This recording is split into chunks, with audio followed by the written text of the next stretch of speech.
Welcome to the Jets UK podcast. I'm one of your hosts, Andres Groves. I'm joined by one of my co-hosts, David Wyatt-Hupton. David, how you doing, mate? I'm doing good. Season's nearly here. I'm Well, pretty excited about that. It's been a long off season. I'm ready to see someone hit someone properly, not these preseason hits. Just ready to go now. yeah, not long left. We've got that one preseason game left, and then it's 2 weeks from that date, from this Sunday, with the Giants. It will be the Ravens first game. So we are rolling towards the season, and it's going to be right. We're going to be right in the middle of it before we know it. So very exciting times. So on this week's episode, we've got some big news that broke overnight. And to do with a second round receiver from a few years ago, a guy who's been very much in the narrative and the talk for many years at this point. We obviously will be talking about the Jets Giants stuff as well. Like we'll get to see the starters for the first time, like in an extended period for that dress rehearsal that Salah said, and also we'll be going into our last position battle with the running backs and talking about that and how that affects the roster cuts that are coming next week, and how many do we carry, and compare that to how many we'll carry from other groups. So we'll get into all of that. But first, we'll just jump into that little bit of news.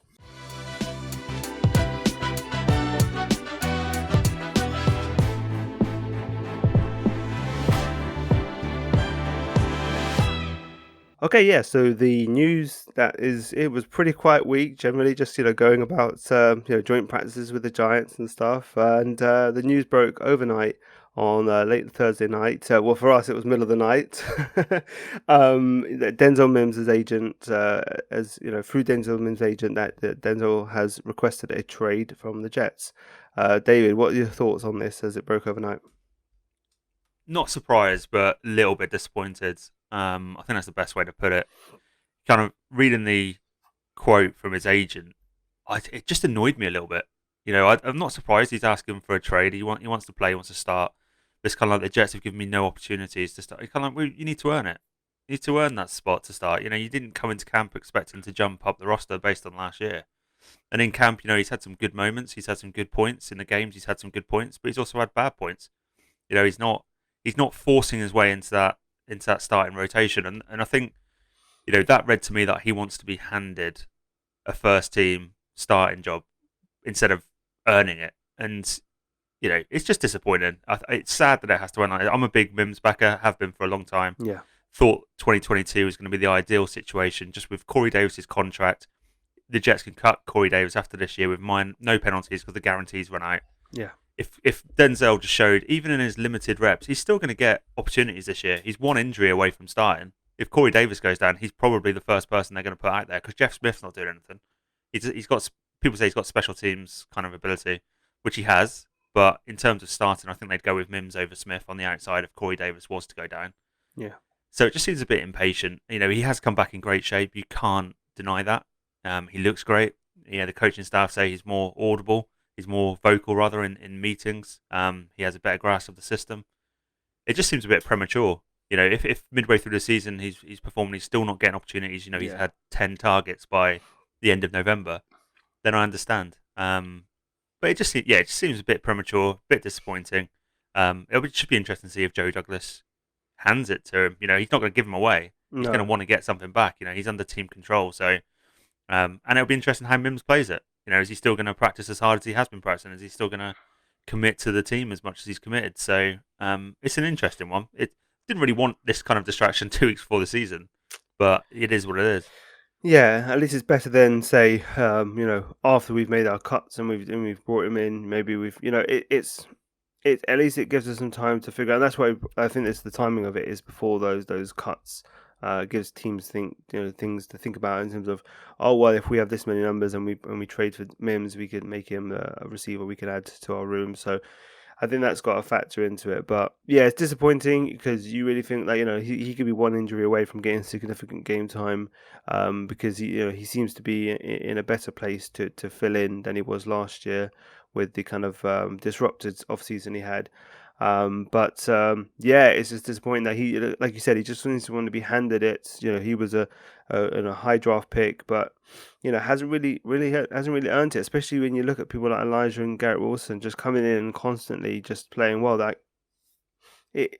You're not just going to be handed a job with a room that's this talented, you've got to work for it. So definitely disappointing. And like I said, they're not going to release him. Joe Douglas said, it's been reported that Joe Douglas has got no intention of releasing him, but they are willing to listen to trades offers. So let's see if Joe Douglas can fleece fleece someone, some desperate soul in another GM chair to get something decent for Mims. But it is disappointing end to what we were very excited about. Even just this time last year, we were still holding out hope that he was going to be, a big part of the offense, and that's not really worked out.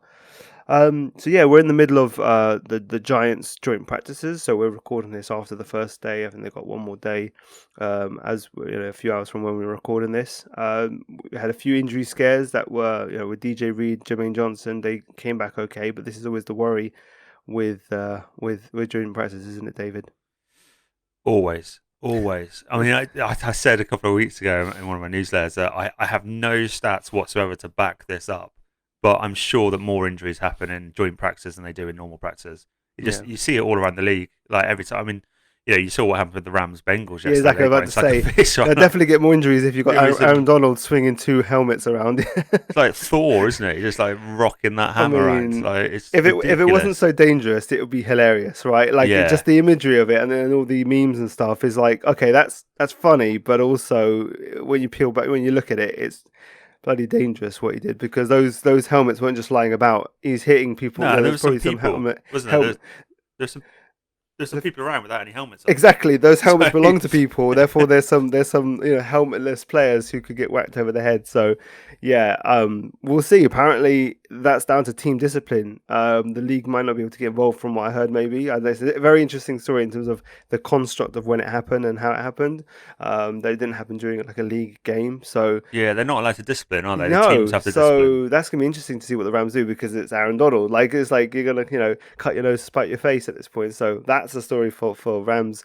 But yeah, joint practices. I think it's just the intensity, right? Like they have that more desperation to beat another guy. Where not that you wouldn't give it your all, but you kind of have that extra level of aggression that can happen in a game. But when it happens in a practice, it's more. You lose a guy for a few weeks or even longer in a practice. It makes it sting more than when it was actually a real game for a real result. So yeah, but I see the Jets holding their own again. They dominated the Falcons, which was really good to see. They're holding their own from it look like they're doing well against the Giants. So these are the teams you should be doing well against, and they are. So anything you've seen from from the footage, right, or anything that you've seen from the reports that kind of catches your eye? I mean, it was as mild as it gets. Like that, I was just surprised by how nice everyone was. Everyone seemed to be getting on, even in the one-on-one drills. We were just talking off air about the O-line and D-line drills, which tend to get a little bit feisty. There wasn't really anything to it. I don't mind that. I know some people love a fight. They love, they see that as intensity. They see that as kind of aggression and competitiveness. I don't mind them not doing that. I mean, they were going at it. They weren't letting each other pass. They weren't holding doors open for each other. But it was just really well controlled, and I think that shows a team that's got a little bit of discipline to it. So I quite like that. I just think, like you said, we're holding our own. They beat us a couple of times on some reps. We beat them a couple of times on some reps. It was nice to see Bryce Hall get an interception in the red zone off Daniel Jones, because Daniel Jones actually did do really well. I think he was like 14 of 15 in 11 on 11. So a little bit concerned. I'm still concerned with the defense, because kind of the first two preseason games, I know we've had starters out, which makes it a little bit more palatable, but they've often had practices where they've allowed too much, and allowing Daniel Jones to complete 14 of 15 passes in 11 on 11s with your starters out there, a little bit concerning. Sounds like a bit like the Matt Ryan. Sounds a bit like the Matt Ryan performance from Tottenham last year, where it's just like they're giving them lots of small things, and Daniel Jones has taken that. That's what it sounds like, But eventually, if you can't stop even that, that's it's death by 1,000 paper cuts kind of approach, which 100%. we saw too many of that right last year, where we just couldn't get off the field, and it was like we may not give up the big play, but then we end up being on the defense is on the field for so long, and the offense gets cold. That has to change. We have to, and like I said, hopefully, like I said, from the looks, we're playing very, very much similar looks to what we did last year. Even though it's vanilla, it's very much similar to what we did last year. You would expect with people like Sauce and Reed brought in that things will be a little bit different, and maybe they're not showing that off. So that's the hope I have. So yeah, we'll see. We'll see how it goes. But I think we just have to wait until we get to the season to see how the defense has improved, if they have made any schematic changes. We know they've added talent, but have they added some schematic changes to improve and be more successful? We'll have to see. This Sunday is the last preseason game against the Giants. The starters will play between a quarter and a half. We finally get to see a good amount of the starters play, and this is I guess is part of what we talk about with the defense. We'll get a decent idea a little bit, even though they're not going to show much. We'll see how that lines up. What are you thinking about this game on Sunday, and what are your thoughts? We finally get to see the game, at 6 o'clock on a Sunday, rather than kind of those late night games that we've been having with the other preseason games. I'm looking forward to seeing the stars. I am looking forward to seeing them, but I mean, I'll be watching every snap through my hands because, I just don't want to see any injuries. I just don't. We've held starters out for a reason so far. It's the last hurdle to clear really before the season. So the first thing is I just don't want to see any injuries, but I'm looking forward to seeing Carl Lawson because Yeah, I think he's going to go off. I think he like we were saying again, Brio. We're kind of like he's like a caged animal. You can see it in his press conferences. You can see it in everything he says. He just can't wait to get back on the field. He's been looking for this moment for over a year. So I'm really excited to see Carl Lawson. I want to see something for the offense. I want to see something from the starting defense. I think those are the three things that I'm really looking forward to because the offense hasn't moved to start games. We've been relying on Chris Trevler in the third, fourth quarter to come back. And I'm confident in saying that our backups are better than most teams' backups in this league. yeah, I think they are. 100%. Yeah, we've got Um, pretty good depth in terms of the level between, say, the second, third, and fourth squad teams. You would say as you go through the roster, we actually probably have a deeper roster than most. But we want our starters to be able to go up against their starters because that's what matters when the season starts, right? 100%, and we are going to get to see Joe Flacco, and with the Yeah, greatest respect to Mike White, we did see his limitations last year. We're seeing his limitations again this year. Joe Flacco will probably move the offense a little bit better. Well, you'd hope so. yeah, He has the experience. Wink Martindale's going to have some funny looks. I was reading about all the different looks he was putting in practice yesterday. So he likes to mix it up. He likes to show a lot of different kind of defensive fronts to kind of try and confuse offensive linemen and the quarterback. So I'm interested. We've got the best quarterback in that situation because Joe Flacco's seen it all before. He's seen it all before 10 times. So, yeah. I'm not overly concerned by that, but Probably I'd love more to see bland it. for the game, right? It'll be more bland It because will it's be a on little bit film more rather bland, than but I yeah. think Wink's one of those people who just has like 500 different variations. So he'll throw 50 out there and then you won't see him again in the season, but it'll still be quite confusing. So Right, yeah, it's going to be interesting just to watch. I'd love to see a Garrett Wilson touchdown. I want to see some of the rookies do well. I'd like to see Bruce Hall get going a little bit. yeah, He's been a bit quiet in the preseason so far, but a lot of that's offensive line as well. He's been playing behind Grant Hermans and people like that, and Dan Feeney, and yeah. do a fine job as backups. But you want to see him run behind Lakin, you want to see him run behind AVT, and just see what he can Absolutely. do. I think that's coming, Um, right? That we're finally going to see yeah, that starting lineup on Sunday, and the running backs getting to run behind that, and the protection that they'll be giving to Joe, and the receivers being able to, and the Titans be able to feed off that. All the offensive pieces that we've been looking forward to, that includes the offensive line being intact and doing what they do to in the run and the pass game. It's all there. It's all just there no in front Zach, of us. Just no Zach. just no Just Zach. no Zach. But I think that's another story. Like that's another part of the puzzle. But I think just seeing how the ancillary parts, like the running backs, the people that are around the quarterback, how does that work? Because if you see that having success, then Zach being put into that situation, you can have confidence that he should be able to do well. Like I said, if he is going to take that step, so that's a story for a few weeks from now, I guess, when he comes back. But no, it is exciting to finally see them for an extended amount of time.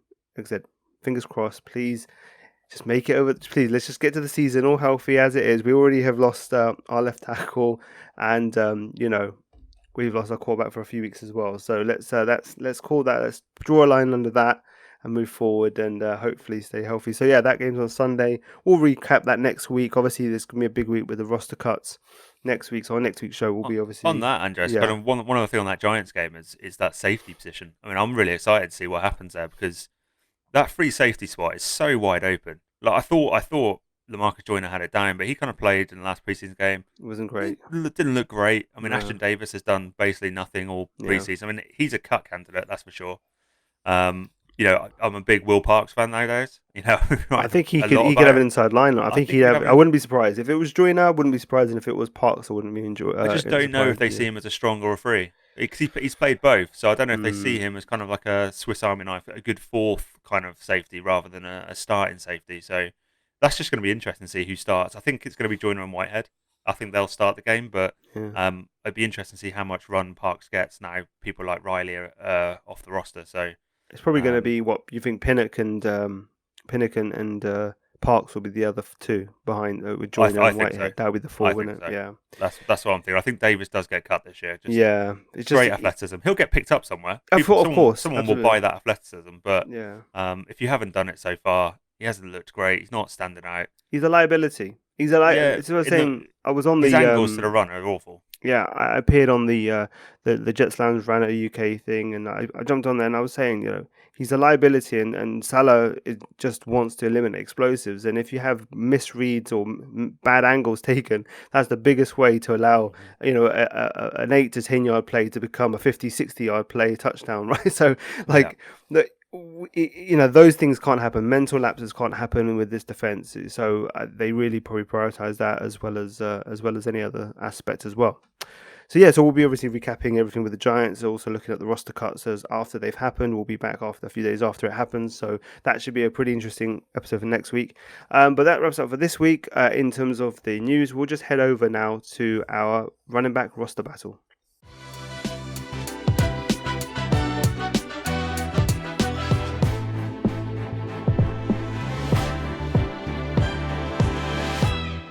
Okay, so for the running back roster battle, it's the last position group that we've had. I think it's one of the best in the team. It's debatable, but it's up there, and we really like what we see from the room. Obviously, it's headlined by Brees Hall being brought in as a second round rookie, elite prospect at the position. Really excited to see him. Michael Carter, we saw what we had from him last year. Really exciting player, great leader, locker room guy, a gem in the locker room. Tevin Coleman, the vet.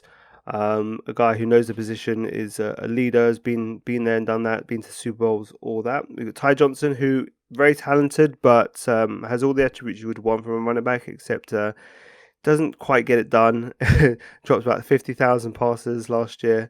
And then we've got on the back end of the roster, LaMichael P. Ryan, a guy who has not been, say, the Jets fans' favorite guy, but he's looked pretty good this year in comparatively to other years. And Zonovan Knight is the undrafted rookie who's showed out pretty well and has a good shot of making the roster. So, David, after these two, we know the front two, and we can wax lyrical about them as well. What's your feelings generally about the running back room and who can make it, who might not make it? I change my mind every day, every day, and this is the great thing about this roster. We were just saying, like, everyone listening to this, go and have a look at the Jets roster and try and cut 27 people from that roster. It is near impossible.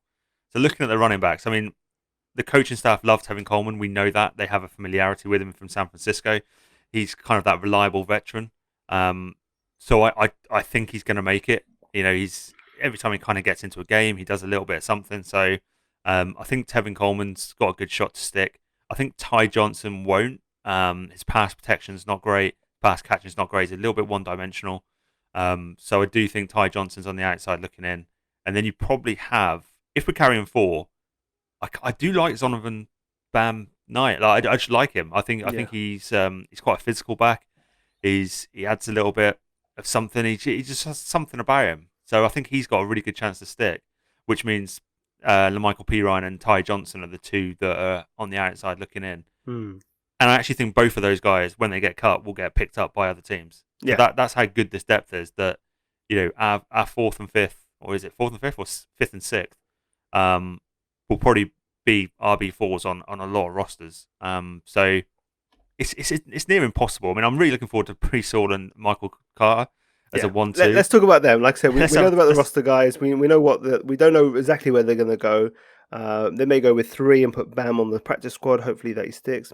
Probably he might get taken, but we'll see. There's a risk, but we'll see. But we know about the front two, and let's talk about what they could be for this season. special is what they could be. Like they're such a great combination. They're both so incredibly talented. They both can run the ball. They both can catch the ball. Pass blocking. I think Brees is better than Michael Carter in terms of pass blocking, but that's something that he can improve on. So, defenses aren't going to get a rest with this Jets running back tandem. Just when you think you've dealt with Brees Hall and he needs to go off for a little breather, you've got Michael Carter who, forced so many missed tackles last year. I mean, he's so hard to bring down. You talk about Brees Hall's physicality, but Michael Carter just he's like slippery. He's like covered in goo or something. No one can actually bring him down. I think he was the third Um, highest missed tackle rate. I I think he think was, yeah. behind I think it was behind JT and Javonte Williams. So Yeah, and so he was after those two in terms of missed tackle rate. So yeah, I mean he is elusive is definitely the word, and just yeah he just beats the first man like 9 times out of 10 he beats the first man. So he's just great. Yeah. and I think it was I don't know which episode in the Jets flight episode. I think it was episode 2. There was kind of like a little scene where he was like, it's 2 yards to go. Put your faith in me. And he kind of got hit as soon as he hit the line, but he still made about 4 yards because he kind of just bounced off people and just carried on churning his legs. So, Yeah. I do think those two they're going to see the vast majority of carries this year. And then Tevin Coleman's he's a nice guy to have as your third running back. Like if he's your third running back, you're doing something right in that room. Because you can trust him in terms of like picking up blitzers. You can pick, like he's got all the experience you would want, and yeah, he's still got some juice from what we saw last year. He's not exactly spent on that front, so he's a great guy. But you don't want to play him too much, right? So keeping him No, fresh, coming in, spelling in for a little bit if someone gets, has to come out for a series or two to be checked up, or anything like that. You've got Tevin Coleman coming in, and he can do a job. It's very good as a guy to be the third guy there. Yeah. absolutely, and it all works as a unit. So with the offensive line, they need to stay healthy for us to get the best out of our running backs. And things like Zach Wilson needs to improve his play action if we're going to get the best out of our running back. Everything like that because it all goes into the one system. If you can sell that play action, the pass is going to be better. And then when he does get the ball, defenses are going to be on their heels because they're expecting the play action. So it all kind of feeds into each other. I'm really looking forward to seeing Laken Tomlinson and AVT as run blockers. They're fantastic. I'm looking forward to seeing what the tight ends do in the run blocking game, which is a weird thing to say, but Jeremy Ruckett's one of those guys that you can run behind, and it's going to be quite interesting to just see how it all works as a unit. Really exciting. I'm really excited for the running game. It's like it's 2000. It's like running the football. Let's go back to like Rex Ryan 2009. Yeah, I mean it is a bit like that, a ground and pound. But I do think these guys are both excellent pass catchers as well. There's potential for such madness that Mike LaFleur can cook up with both of them and Elijah on the field together. You could really cook up some interesting screen options where you don't know who's going to get the ball because all three of them would be electric in the screen as a screen option when you need it. Just get the ball in their hands. Yeah, so it just makes things so easy for the QB, and obviously that's primarily focused to help Zach out, obviously where he is in his career. But it'll help Joe out for the one or two whatever games he plays. It will help him out as well because obviously he's not the most mobile guy. So we could see some really interesting performance from that first with Joe being able to kind of get the ball out quicker to these guys. With that experience he has, it could be a really interesting part of the offense. Is obviously running through the air. So yeah, well, it's just the talent in this group. It's been the last few weeks where we've looked at the groups that we've been talking about, and we're like, this is a legitimately really talented group, and it's up there competitively with a lot of NFL teams. And the potential. I mean, we don't know about Brees Hall's just the unknown because he's a rookie, but I think we fast forward 12 months from now, I'd and back him. and you're saying literally he's like going to be a top, Daniel Jeremiah just said he wouldn't be surprised if he's a Pro Bowler. He's got the profile of a top 5 running back. I mean, the guy has got elite athleticism, elite collegiate stats. The guy has got everything you would want. He'll be a guy that you would select in the top 10, top 15 in any, if it was 15 years ago in the draft. Just things are different now. But this is where second round, these second round guys, early second round guys, is where the top running backs can be found. Jonathan Taylor, Dalvin Cook, just to name a few. So he's up there in terms of prospects. And there's nothing I've seen on the film. There's nothing I've seen in over the spring and the summer to indicate that there should be anything wrong. I guess it's just seeing it now in the actual game, but we haven't really seen it in a game behind the line that we project. So it all comes together, I guess, on this Sunday game. We get to see a little bit glimpse of it, and then in a few weeks it gets unleashed, and we will see what it looks like. But that 1-2 punch is on paper very exciting, and I think it could be the linchpin to our offensive success. Because it's going to be a real asset if we can get the running game and dominate on the running game. That's going to be a really, really asset with all the other weapons we have for Zach to throw to. Everyone's just going to prosper with that around the run game. So very, very exciting times. So I think that's going to wrap us for this week. Obviously, we will be back next week to discuss all the cuts that have happened. There's going to be some good players that we're going to maybe some raised eyebrows at. So, David, is there anything we say to listeners before we head off? Just let's get to the season healthy. Please, let's just get to the season healthy. That's all I want. That's all I want in life at the minute. Absolutely. So yeah, guys, enjoy the game on Sunday. Enjoy your weekend, and let's see what happens next week with all the roster cut madness. So we'll be back next week. See you guys.